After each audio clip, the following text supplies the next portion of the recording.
Before Twilight made vampires sparkly, and even before Dracula made them legendary, there was her, Carmilla, the OG vampire. We open on Laura, this young girl in an Austrian castle surrounded by ancient relics, dense forests. Le Fanu, he nails the mood. It's already feeling supernatural. Laura tells her story in this polite, sentimental tone, very calm, soothing way.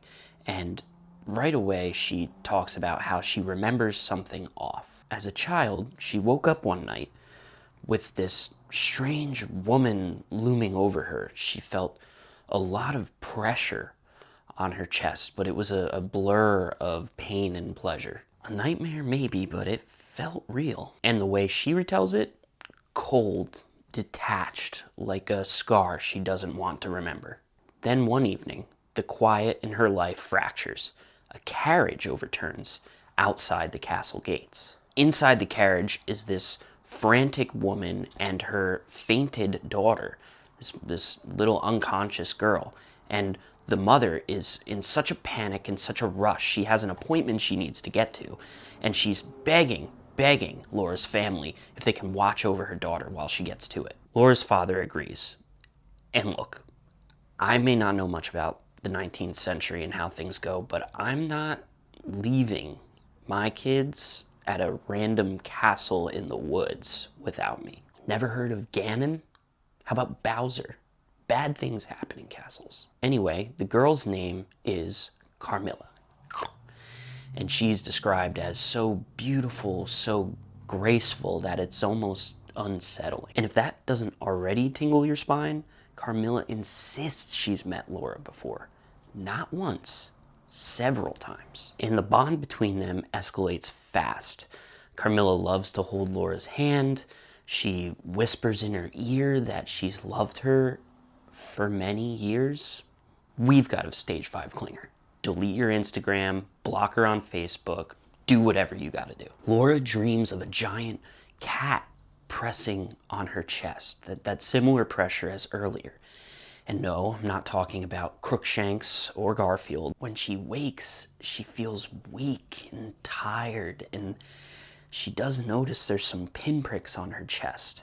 But Carmilla, she's a ball of energy. She's light as a feather, glowing with energy. Almost too alive. Now, even residents of dark, damp Austrian castles know the value of vitamin D and exercising and socializing, and that's just not Carmilla's thing. She loves to sleep, relatable, avoids daylight, and flinches at church music. Then something truly uncanny happens when Laura's father breaks out the old family photo album, and they find Countess Karnstein, a family member from hundreds of years earlier, and it looks exactly like the spitting image of Carmilla. But here's the key. We're seeing this all through Laura's eyes.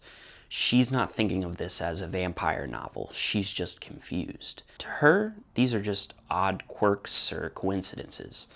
And Le Fanu, he just lets them pile up one after the other. So even as the reader, who we may know a lot about vampire lore, just enough to make these coincidences add up, she's not quite putting it together, even if we as readers are. But I have to admit, I'm in a review format making it pretty obvious. Le Fanu does have a little bit of genius here. I'm unpacking this thing, but the clues are very subtle along the way.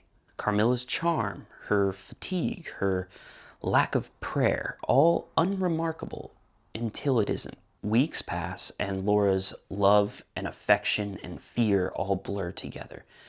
She says she loves Carmilla as a sister, but the text tells a different story. It's intimacy edged with dread, devotion tangled with danger. Fun fact, Carmilla didn't originally debut as a novella. It was released in serialized installments. Readers in the 1870s, they didn't just binge it in one night. They waited and read chapter by chapter upon each release, stewing in the tension. Each week, another hint, another shadow, the horror creeping in slowly. Enter General Spieldorf, a friend of Laura's father, who writes them an urgent message. His young ward recently died after befriending a girl named Malarka. Yeah, Weird name, right? When Laura hears the name and tells Carmilla, Carmilla locks herself away. Very strange behavior, and Laura, even though she's got this half terrified, half companionship type bond going with Laura, she's pretty upset and broken over the matter. It's the Gothic version of being ghosted. Literally. Spieldorf arrives in person and tells the family face to face, Malarca and Carmilla are just anagrams of the same name. Identity, like evil, never dies.